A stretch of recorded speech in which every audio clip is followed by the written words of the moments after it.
মানবিক সংগঠন সদরপুর এর প্রতিষ্ঠা বার্ষিকী উপলক্ষে আয়োজিত আজকের এই অনুষ্ঠানে উপস্থিত আছেন প্রধান অতিথি হিসেবে আমার প্রিয় স্যার, গণপ্রজাতন্ত্রী বাংলাদেশ সরকারের অতিরিক্ত সচিব এবং বাংলাদেশ কেমিক্যাল ইন্ডাস্ট্রিজ কর্পোরেশনের চেয়ারম্যান জনাব মোহাম্মদ ফজলুর রহমান স্যার এবং মঞ্চে উপবিষ্ট সম্মানিত বিশেষ অতিথিবৃন্দ, সামনে উপবিষ্ট কৃতি শিক্ষার্থীবৃন্দ এবং শ্রদ্ধেয় স্যারগণ, প্রিন্ট ও ইলেকট্রনিক মিডিয়ার সাংবাদিকবৃন্দ এবং যারা আজকের প্রোগ্রামটি আয়োজন করেছে, সম্মানিত সভাপতি মানবিক সংগঠন সদরপুর জনাব সরার হোসেন এবং এই সংগঠনের সম্মানিত সদস্যবৃন্দ, সবাইকে আসসালামু আলাইকুম। এবং এই সংগঠনটির প্রতিষ্ঠা বার্ষিকী উপলক্ষে সবাইকে আমি শুভেচ্ছা জানাচ্ছি।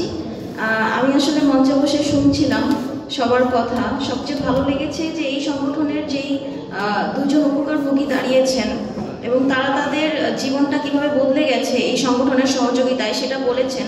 এটা শুনে আমি আসলে সত্যি অনুপ্রাণিত হয়েছি এবং এই সংগঠনটিকে আমি মন থেকে ধন্যবাদ দিতে চাই যে তারা এভাবে মানুষকে সহযোগিতা করছে। আসলে আমাদের তরুণ সমাজ যদি মানবিক দৃষ্টিবোধটা তাদের মধ্যে সৃষ্টি হয় এবং এটা যদি তারা চর্চা করে যে মানবিকতা, তাহলে কিন্তু দেশের পরিবর্তন হবে। আমি মনে করি যে আমাদের সামনে উপবিষ্ট যারা কৃতি শিক্ষার্থী আছে তারা জীবনে অত্যন্ত ভালো করবে এবং আজকের প্রোগ্রামের মাধ্যমে তারা মানবিক সংগঠন সদরপুরের কার্যক্রম থেকে তারা কিন্তু অনুপ্রাণিত হতে পারে যে ভবিষ্যতে তারা তাদের মানবিক দৃষ্টিকোণ কিভাবে তারা মানুষের কল্যাণে এটা প্রতিফলিত করবে। আমি সবার সার্বিক সাফল্য কামনা করি এবং মানবিক সংগঠন সদরপুরকে এত চমৎকার একটি প্রোগ্রাম আয়োজনের জন্য ধন্যবাদ জানাই এবং আমি তাদের সার্বিক সাফল্য কামনা করি। ধন্যবাদ। আসসালামু আলাইকুম।